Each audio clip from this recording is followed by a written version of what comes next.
আপনাদের জন্য থাকছে খুবই মজাদার ব্যানানা মিল্কশেক রেসিপি।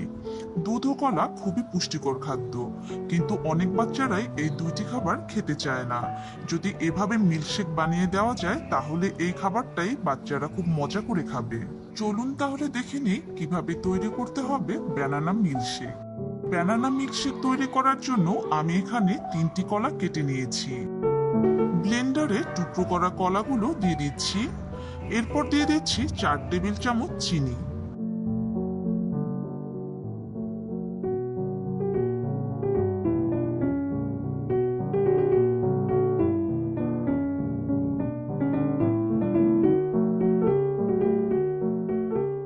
এবার দিয়ে দিচ্ছি 2 কাপ পরিমাণ ঠান্ডা দুধ।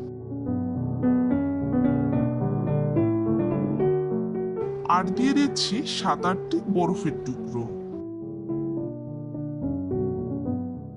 সব উপকরণ দেওয়া শেষ, এখন ব্লেন্ড করার পালা। আমি এখানে 2 গ্লাস পরিমাণ ব্যানানা মিল্কশেক বানাচ্ছি। ব্লেন্ড করা শেষ, এবার ঠান্ডা ঠান্ডা গ্লাসে পরিবেশনের পালা।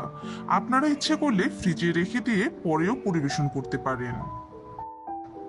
এই ড্রিঙ্কসে কলা ও দুধ দুটোই রয়েছে, তাই এই ড্রিঙ্কসটি অত্যন্ত পুষ্টিকর। কলায় প্রচুর পরিমাণে ক্যালোরি রয়েছে, তাই কলা শরীরে শক্তি যোগায়, তাড়াতাড়ি দুর্বলতা কাটায়। কলায় প্রচুর আয়রন রয়েছে, যা রক্তে হিমোগ্লোবিনের উৎপাদনে সাহায্য করে।